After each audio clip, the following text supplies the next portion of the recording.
Hello, beautiful people. Welcome to this week's episode of the Montpelier Happy Hour here on WVEW LP Brattleboro. I'm your host and producer of the show, Olga Peters, and this is where we talk about how everything in Montpelier shakes out for the rest of us. I want to thank John Walters from the Vermont Political Observer for joining us this week to help give us a rundown on everything that's been happening in the state, because things are happening fast and furious these days. Welcome, John. Thank you for being here. Thank you for having me. Um, well, we have a lot of ground to cover and a lot of things that are probably tangential to some of the things that are happening under the Golden Dome at this moment. But where I want to, what's that? We're not even going to talk about, reforming the public education system this week, which is the through note of the entire session.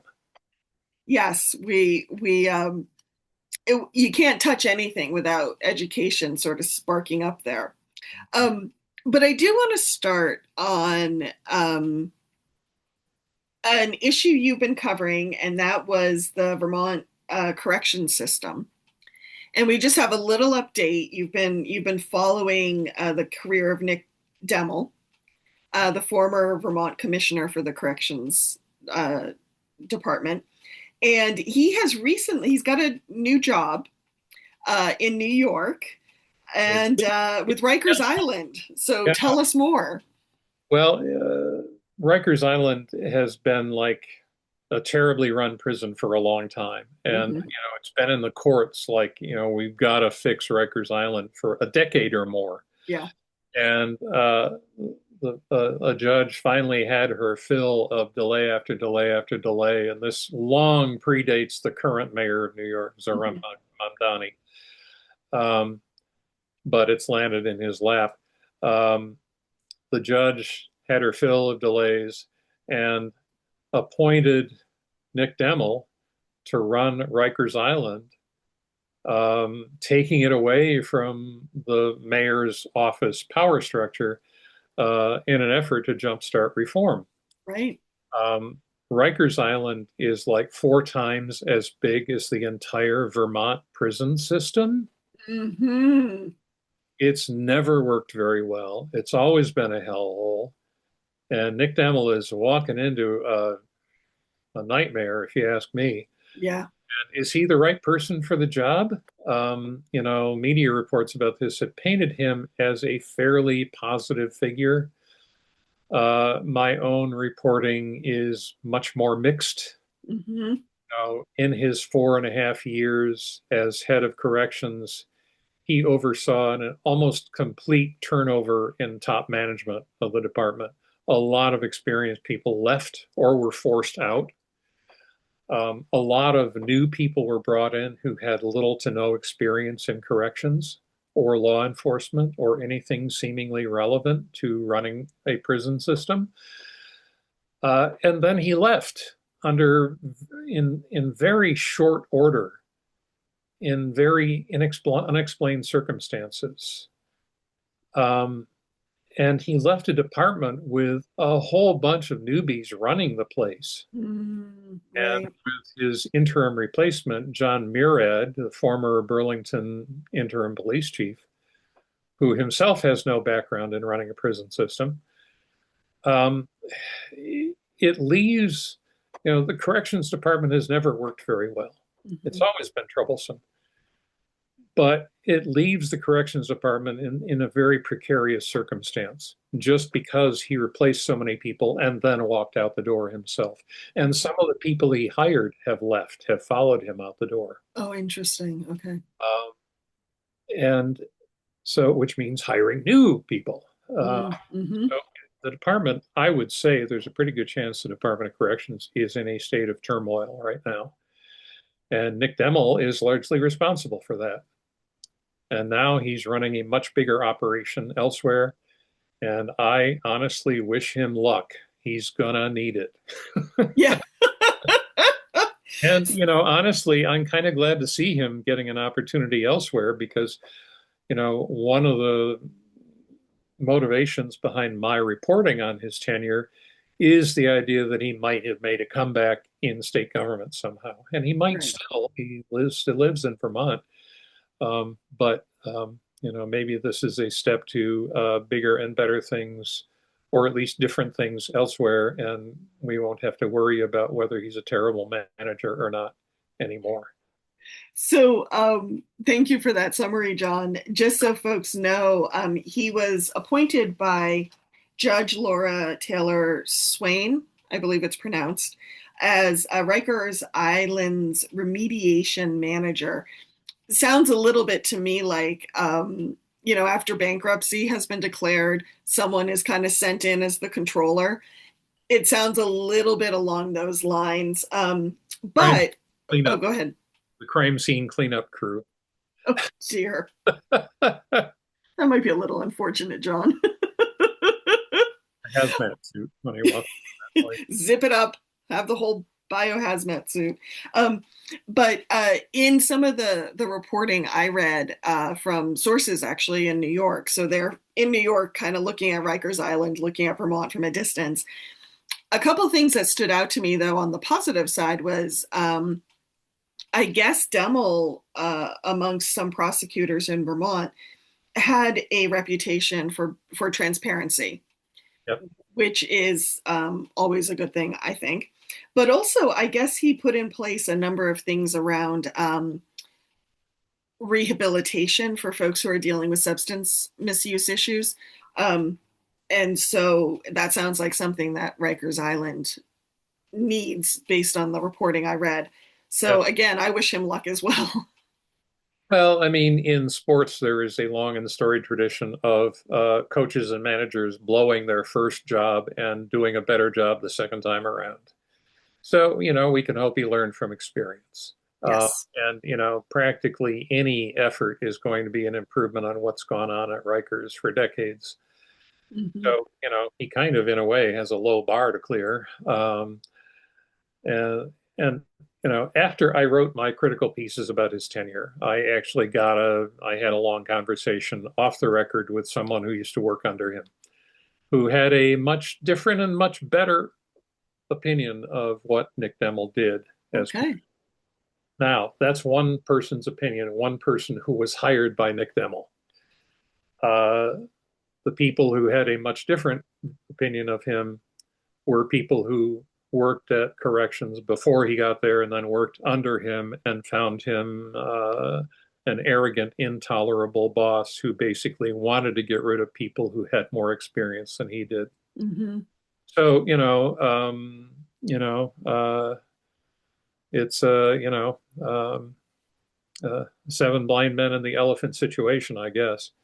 Mm-hmm. And I guess we'll find out, what he does at Rikers probably will determine the course of his career. Is he a guy who comes in and fails, or is he a guy who comes in and actually does something positive? Right. We'll find out, and it won't happen here. No, but I want to take an aside for a second, John, if you don't mind. So just for the sake of listeners, before we came on air, John and I were talking just about local news and community news and local newspapers and sustainability and all those things. But something you just said pricked up my ears. And I think it might be nice spending a couple minutes on it for the sake of our audience, kind of a media literacy thing. You talked about your coverage of Deml and how you had some folks come to you and share some things with you on the record. But then you also had that conversation with someone off the record. And for folks who may not know this, there's on the record, there's on background, there's off the record. And each of those those categories create buckets around information of how you can share it with the public. And I think that there's kind of another bucket which came into play with Deml, which is those sources who I did not really quote much on the record at all. I did not name any of them. They pointed me to stuff in the public record that I could then cite. Right. I leaned heavily in my reporting on just the fact of the amount of turnover at the top levels of the DOC. I did not go into, questions about Deml's character or his qualities as a boss, Hmm. as much as just the fact that there was this huge amount of turnover and then he left, leaving all these inexperienced people in place in a department that's difficult to manage under the best of circumstances. So that's how I handled it. Um, I have my own standards, which are not strictly speaking the same as the standards of a journalist. Hmm. Well, Um, you're a blogger. That also kind of puts, not a blogger, but you're an opinion writer as well, yeah, which can, I hold myself to somewhat looser standards than journalists, full stop. But I do have standards. mhm. That's how I handled this story. Anyway, I interrupted you. No, thank you for that. But I just wanted to point out that, one thing we're talking about is sort of Deml's record in Vermont going into New York and how the information you received, you're one part of that record being recorded, and you're just one small piece of that. But it influences, whether things are on the record or on background or, like you said, in the public record. It changes what information is out in the public. Yeah, And had that person who had a very positive um, sense of Deml gone on the record, that may have changed the the aggregate, the story in the aggregate, even more. I don't know. I just think that's important for listeners to understand. yeah. And I would say, I mean, the media outlets covered Demmel's new position at Rikers, but they covered it in an extremely superficial way. It was like, here's something that happened. Here's a quote from the public record. Here's, we contacted Demel and he didn't decline to comment or he didn't answer our calls. Kick the story out the door and be done with it. They made no attempt to sort of like take a deeper look at Demel's track record in Vermont. Mm, I don't really blame them for that because, he's out the door. He's been gone for, half a year or more. yeah, So he's kind of old news. it's What, also not their home state. no, what they ought to cover and what nobody, I don't think, is going to cover is what did Nick Demel leave behind and what's going on in corrections right now and what challenges did John Murad face as interim Mm, commissioner, given the fact that under Demel in a few years' time, there was an almost complete turnover in the top ranks, and that some of those people have left since Demel left. mm, So there is a real huge lack of experience at the top levels of corrections. And, the governor's trying to save money on corrections and among other things. So it's a really, really tough time. And it would be timely and important for some media outlet to take a look at what Nick Demel left behind here and how it's reverberating in terms of, how the Department of Corrections is working or isn't working now. mhm. And our media ecosystem is so small that I strongly doubt that anyone will take that task on. Right. Um, Nobody followed up on my reporting. I mean, in a way, they would have had to follow up in regular journalistic terms, which would have required a lot of scut work and interviews and stuff like that. But um, the complete lack of coverage of what's gone on at corrections and what's going on at corrections is one sign of the things we lose when we have a media ecosystem that's 75% smaller than it was a quarter century ago. Mhm. And we just don't have very many reporters keeping track of what's going on in state government. And I think that's a huge area of concern. The media used to keep a much stronger spotlight on state government when Peter Shumlin was in office than they have been able to do while Phil Scott is in office. Mhm. Um, so that is something to keep in mind in terms of being an informed consumer of media is what are we not hearing about uh, Right. because our media are so thinly stretched and so starved for resources.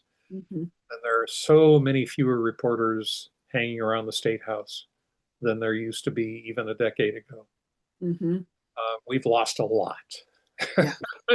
and it's probably going to get worse. Yeah. Uh, so, And it takes a lot of just speaking as a reporter, and you probably know this, John. It takes a lot to I mean to understand issues. For example, any one of us can walk into a select board meeting and be able, even if we don't know the players, be able to provide our community with at least enough information for them to know what happened in that meeting. But it takes time to understand how that meeting connects to a meeting that happened 5 years ago, but is now influencing a budget decision that is going to affect the town for the next 10 years. That is a piece of human capital and social capital that just takes time to be built. And unfortunately, when you're stressed and underworked and underpaid, it's a little harder to do. Wine, wine, wine. I have to call out one of the things that is largely missing from our reporting these days is any sort of context or historical perspective. Yeah. Even reporters who've been around for a long time rarely engage in that, even if it wouldn't take them very long to search their own outlets' archives, Mm-hmm. see what happened on an issue 10, 15, 20 years ago. Um, uh, Vermont Public's Pete Hirschfeld, who's one of the best reporters in Vermont, wrote a piece about education reform recently, which included a quote, the governor talking about the urgent need to reform our school system because our school population is shrinking and we have way too many districts and we have to centralize control. And then the kicker was it was said by Phil Hoff back in the early 60s. Mm-hmm. I thought Yes. that was just, chef's kiss. And it's the kind of thing that we do not see very often in our reporting. And that's one little aspect of sort of like depth and context that we rarely get Mm-hmm. in reporting, which is because, the job pool is shrunk. There are fewer reporters. They're having to turn out more copy quickly. Um, and there's enough turnover in the ranks that many of them just haven't been around very long. Yeah. So they don't have any context. Mm-hmm. And they are having to report on issues without any background or without knowing what happened last year or 5 years ago or 10 years ago. So that's missing from our reporting when we have like a constant stream of younger people entering our workforce and our journalistic workforce and then leaving it. Mm-hmm. So Yeah, they start getting their feet under them, and then financially or they other reasons they need to their leave. markets or they get out of the news business and into public relations or corporate communications or if they have any ethics nonprofit communications, Mm-hmm. but there are so many talented journalists who don't work in the field anymore. Yeah. And there are young people who are really talented and really skilled, but it takes some time to build up the chops and to build up the background, and they don't very often have the chance to do that because Mm-hmm.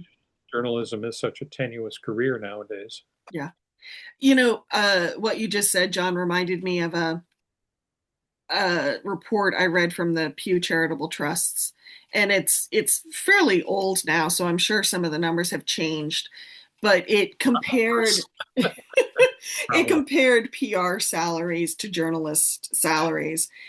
And of course, it was quite different. And it made me think of, how we talk about budgets are kind of a moral document. It tells you where we want to put our money. And I remember reading that at the time and thinking, wow, the people who are supposed to talk about the truth and provide transparency don't get paid much, and yet the people who I'm not saying PR people lie or anything like that. I'm really not, but they have a very definite agenda that they need to adhere to on behalf of whomever they're working for. And I'm like, so what does that say about where we're willing to put our money? Yep. Yep. Yep. It's like, people who complain that Professional athletes make so much more than teachers or social workers. Well, there's a reason that's how the dollars shake out, and that's how we consciously or otherwise order our economy. Hmm. Journalism is way down there in terms of, and readers are starting to realize the importance of it, and readers are coming on board with supporting community journalism in places. Hmm. It's a long battle and a long struggle. There are signs of new life.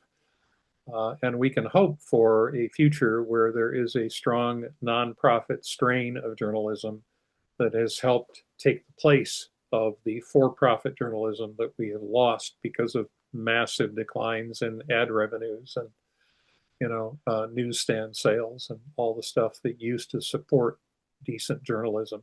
Hmm. So we have just over 5 minutes. So what we're going to hit next, we'll probably have to carry on to the second half. However, speaking of under-resourced panels and organizations, let's set up the listeners for the ethics panel that has just gone to the State House asking for money and why that's important. Well, a couple of years ago, the legislature passed an expansion of the State Ethics Commission's remit. They were tasked with providing ethical advice for municipal governments in addition to state government. Now, the State Ethics Commission is almost entirely advisory in nature. They have no enforcement powers. They have a staff of 2 part-time people, Hmm. plus a volunteer board. Mm-hmm. They were given no resources to do this advice to municipal authorities component, which has turned out to be a huge need. The Ethics Commission has been overwhelmed by inquiries from towns and town officials. They have shut it down basically and said, we can't handle this workload unless we get more money to hire more staff. And they're asking for $300,000, in a time when our state budget is several billion. Mm-hmm. And they are probably not going to get it. And the Ethics Commission told a legislative panel this week that if they don't get more resources, they might just shut down. And I'm going to quote here Senator Tanya Wachowski, who is one of the legislators who is a strong proponent of a vibrant ethics regime. And she said, I think there's often a sense that things are sort of fine. Is the point just so we can feel good and pat ourselves on the back and say we're doing something about ethics without actually doing anything? And I think she hit the nail on the head. We didn't have any ethics commission at all until about 10 years ago. It was in the wake of a couple of pretty large legislative scandals. Mm-hmm. And the legislature was almost shamed into creating an ethics commission with no resources and no enforcement authority. And they have failed to do anything substantial about that ever since. And now, now that we are a little bit distant from those scandals, they seem to have lapsed into their old habit of thinking that things are okay as they are, and we don't need to do anything about ethics. Mm-hmm. And the problem is, yeah, for the most part, things work out okay because most people in the legislature do have a sense of personal ethics. But it's like having speed limits on the roads and taking all the cops off the highways. Mm-hmm. The bad apples are going to go 100 miles an hour, Mm-hmm. and nobody's going to stop them. And that's our ethics regime continues to be woefully under-resourced and underpowered in every way. And Mm-hmm. lawmakers, the majority of them think that's okay enough. And I could not disagree more. Well, and also, one thing I felt when this commission and panel was established, I was really happy to see it, not just because it deals with ethics, but because it is part, I feel, of the support network of all the people who are trying to run the government. And But we want a government that is well run and transparent and ethical. these town people need guidance, Yeah. and they're trying to do the right thing, and they don't know exactly how to do it, and they need some professional guidance, and they're not going to get it unless the legislature coughs up a relatively small pile of money, and they probably are not. Hmm. And the Ethics Commission might just go completely dormant. I don't know. Yeah. And that would be a shame because obviously, as you said, people from the municipalities are reaching out to this panel. It's not the panel reaching out to the municipalities. So it is Yeah. the folks in the municipality saying we need help. You know, life in a municipality is a complex thing. um, well, thank you for that, John. So, folks, stay tuned. John and I are going to hear from some underwriters here on WVEW LP Brattleboro, and then we will be right back after the break. Welcome back to the second half of the Montpelier Happy Hour here on WVEW LP Brattleboro, your community radio station. I'm your host and producer of the show, Olga Peters, and this is where we talk about how everything in Montpelier shakes out for the rest of us. And if you're just joining me, I've been speaking with John Walters from the Vermont Political Observer. And in the first half of the show, we were talking about, well, kind of ethics was where we had ended on, and I think in a way that conversation is going to continue. Right after I remind listeners that the views and opinions of the Montpelier Happy Hour belong to the hosts and the guests and nobody else. And I also have Ought to to be thank obvious to anyone who's listening or watching this, but we do have to say that formally just in case. just in case anyone gets confused, I have full faith in the listeners and watchers of the Montpelier Happy Hour that you understand. Um, and I also want to thank BCTV for taking the video version of our show and sharing it with media centers around Vermont. Whew, I almost forgot all that, John. But let's dive back into the conversation. Kind of in the vein of ethics, and that is you've been watching the sheriff's departments across Vermont for a while now, and you have some thoughts. Uh, well, the big picture thought is if we were reinventing or reforming the law enforcement system from the ground up, there is no way we would have sheriff's departments as they Hmm. are currently constituted. They are these little fiefdoms that exist outside of the rest of the structure. They are The independent. law enforcement structure. Yeah, they make a lot of their money by hiring themselves out as security or law enforcement to public or private entities.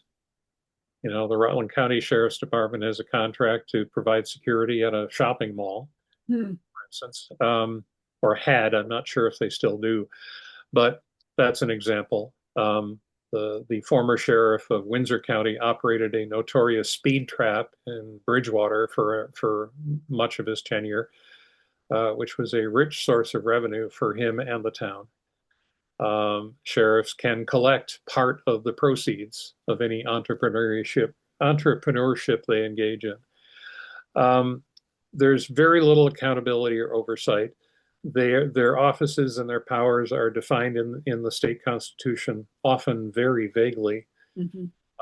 The only oversight is at the ballot box because they do have to run for election. The problem is nobody ever pays any attention to who's running for sheriff.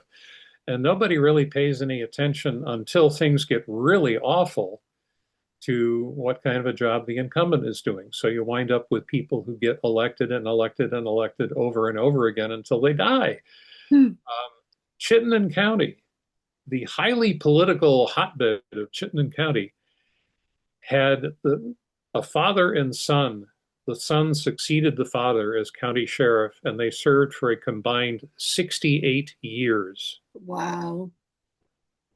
34 two-year terms, just elected and reelected and reelected. And a Hmm. lot of people who turned out to be like really not very good at their jobs were just returned to office over and over again. And wouldn't you know it, there have been a lot of scandals in Vermont as a result. And I have written about them on my blog. If you go to the vpo.org and type in sheriff in the search engine, you will see some of my past coverage.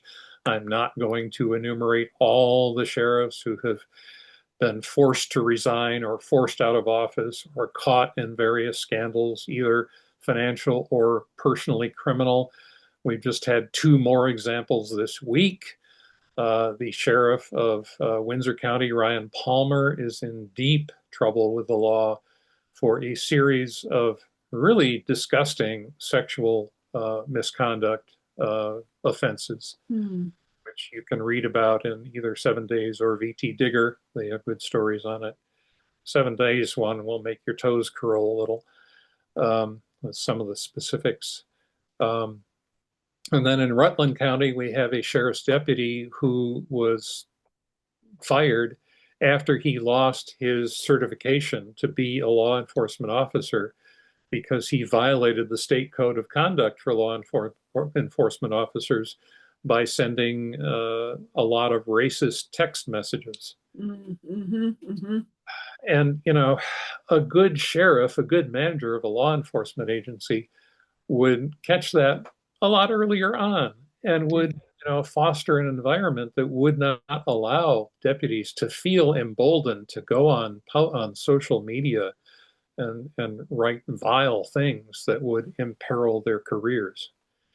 Um, so, I mean, just to me, the whole edifice of sheriffs, and this is true across the country. In other parts of the country, it's even worse.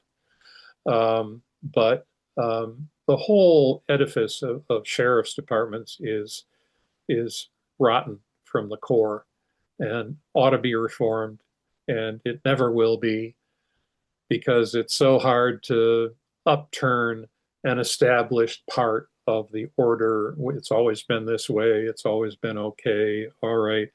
A few years ago in 2023 in the legislature, there was a move that was supported by the Sheriff's Association, mind Mm-hmm. you, to change the state constitution in a very small way that would have allowed the legislature to establish professional standards for serving as a I, sheriff I in remember Vermont. that. Yeah.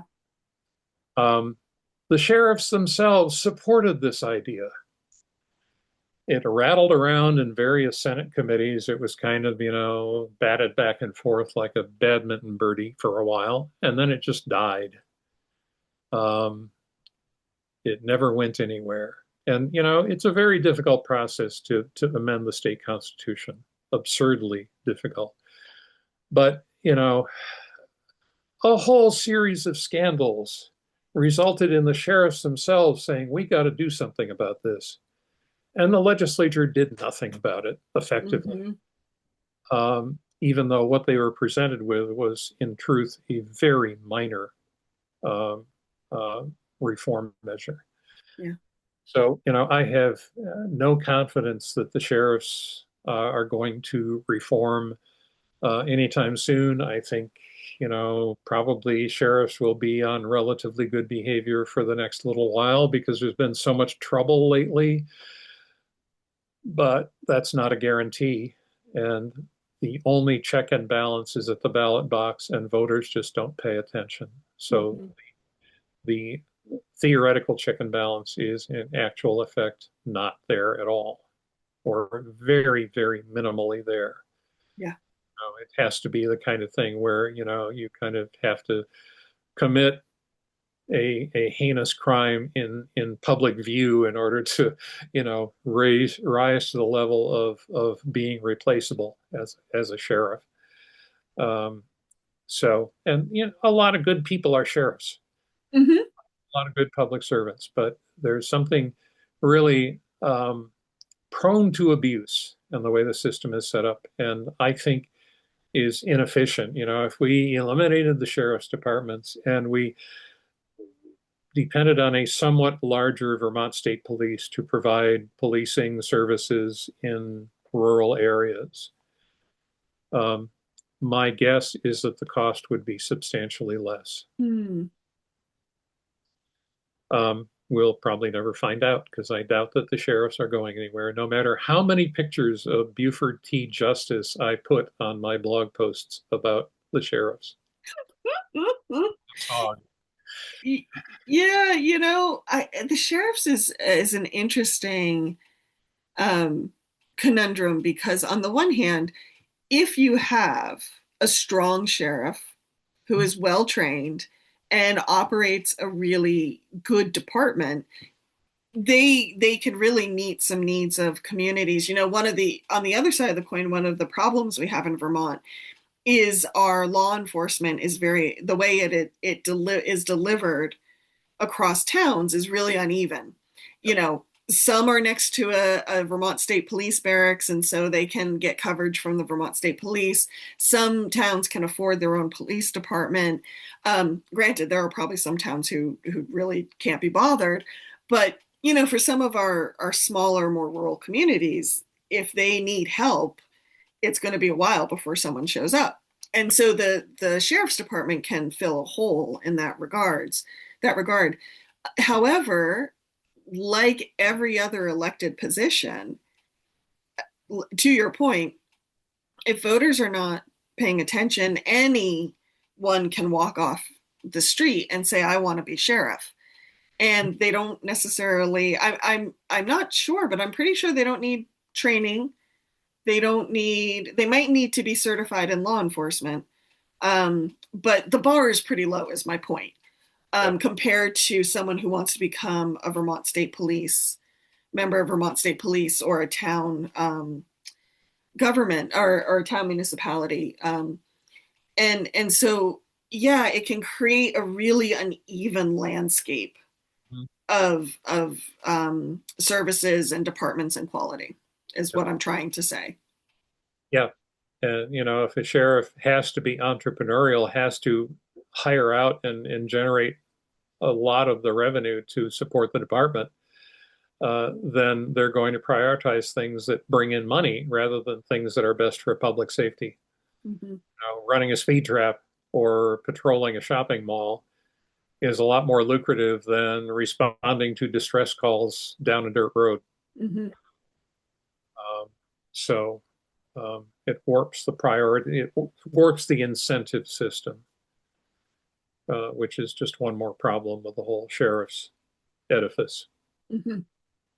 But that's probably enough said on that subject for now. I could go on. Well, it comes into our overall theme of today's show, just looking at some of the structural issues that Vermont's dealing with, and I think why so many of our problems right now are feel so hard is they are structural, they're systemic, and yet what we need to get out of that is a combination of will and resources. Yep. And if you don't have both, it's hard to change anything. Yep. Yeah. I mean, there are a lot of parts of government, state government, and the whole enterprise of government in Vermont that are wasteful, Mm-hmm. that could be reformed and done more efficiently and probably provide better service for more people. But it takes a strong political will to overcome the inertia of we've always done it this way and things are okay and we don't need to upset the apple cart. And, if you go too far in this direction, the unions get involved and that's a problem. Mm-hmm. And in some ways, that's a positive thing. In some ways, that's a negative thing. So there's a lot of entropy in the system, and there's a very strong lack of real commitment to systemic change. And, one of the many areas we're seeing this in that we were planning to talk about is the healthcare system, which is Bring it on. really in bad shape. I mean, hospitals are struggling to make ends meet. Insurance rates are sky high. The latest development in this regard is that because of federal changes under Trump, a lot of people are losing their subsidies under the Affordable Care Act. Mm-hmm.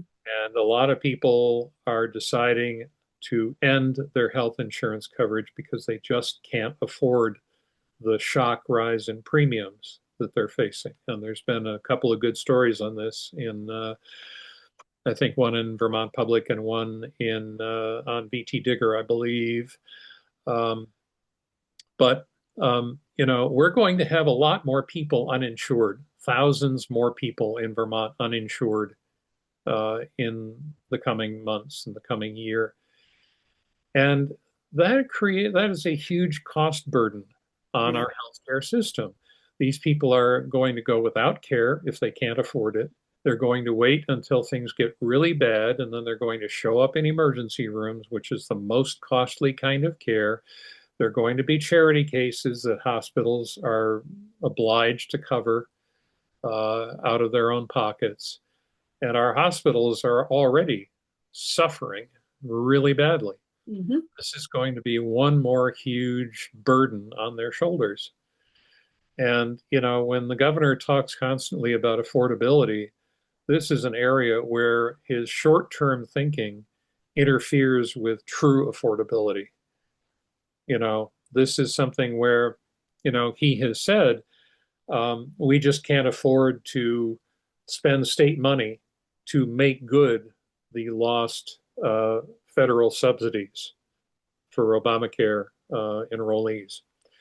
We could, I have seen an estimate of about $70 million a year, which is not chump change, No. but it is a decision. The governor at the same time wants to spend $100 million to drop down the projected rise in property taxes. So that's $100 million there, unwilling to spend $70 million to keep people in their insurance plans. Yeah.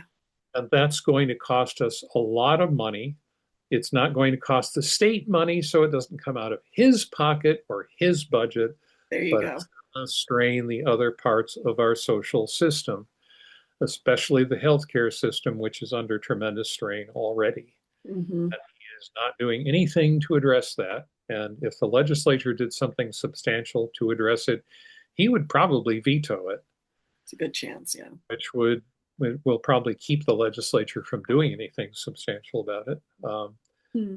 So, we'll see where this goes, but it's looking right now like it's another big problem for our tremendously overburdened healthcare system to overcome. Hmm. And I don't know how that's going to go well. I don't see it going well.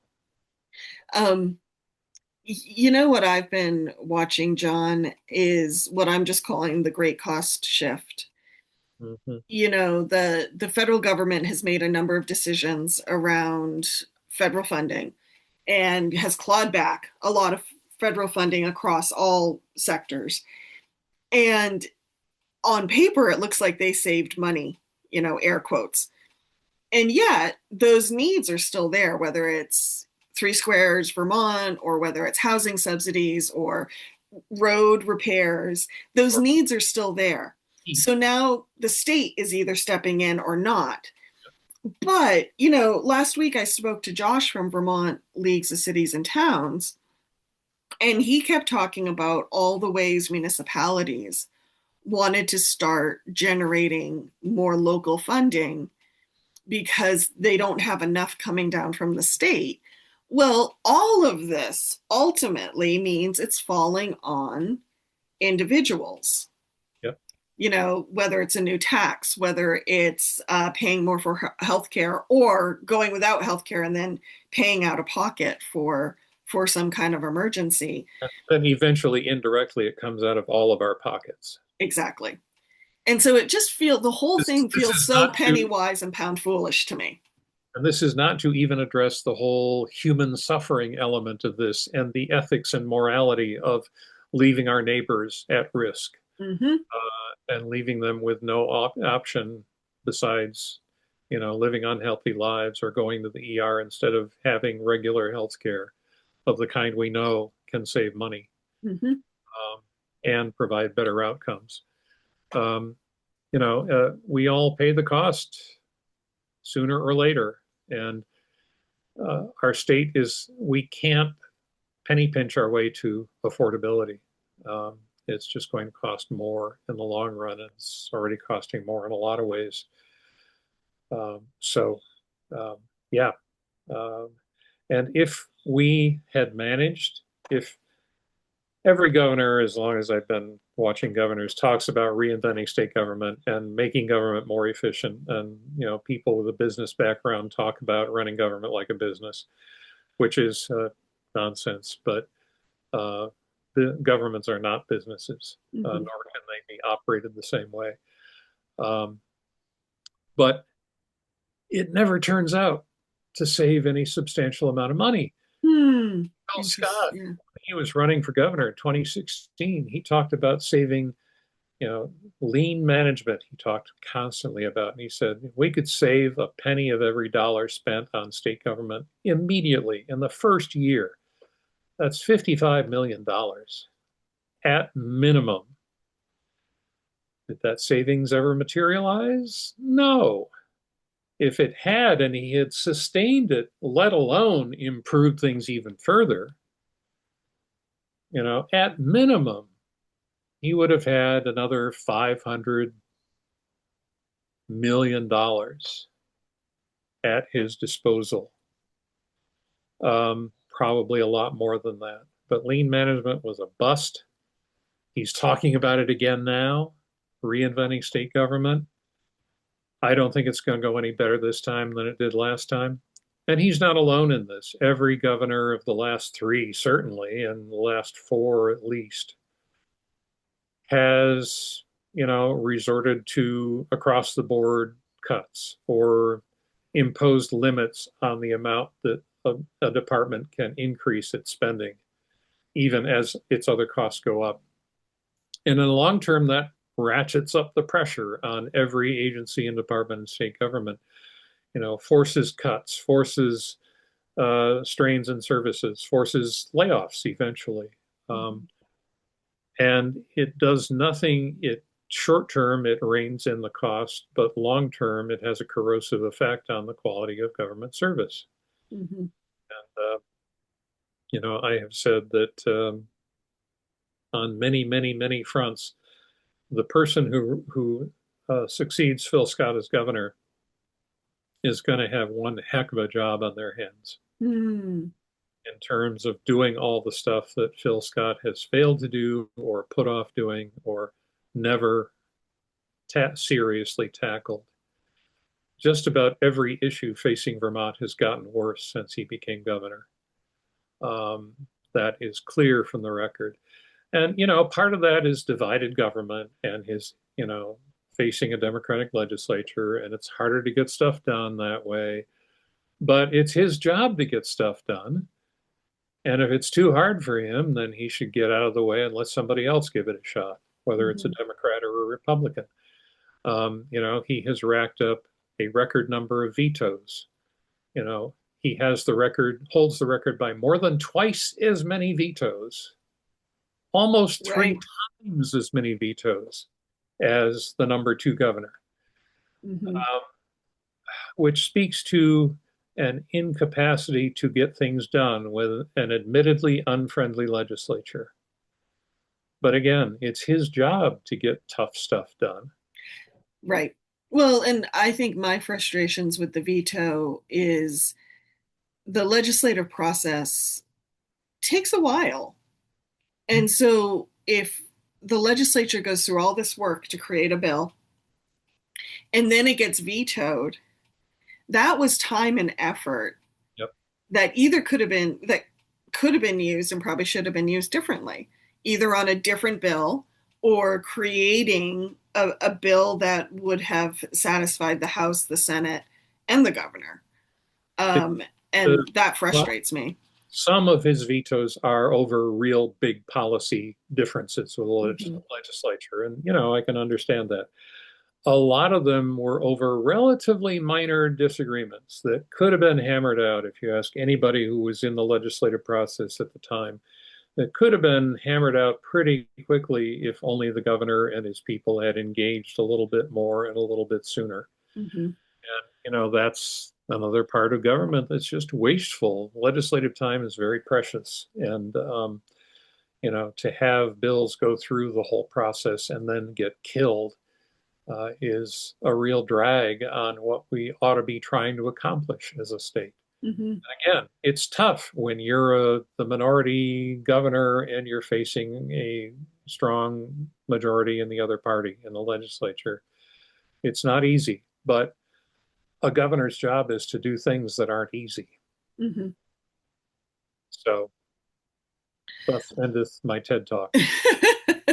If I can find them, I'm going to make a note to myself. Folks know the Public Assets Institute State of Working Vermont reports. I believe it's 2019 and 2021 reports, but I'll see if I can find them and link them to the show notes. Um, what and that's and the Public Assets Institute is one opinion amongst many.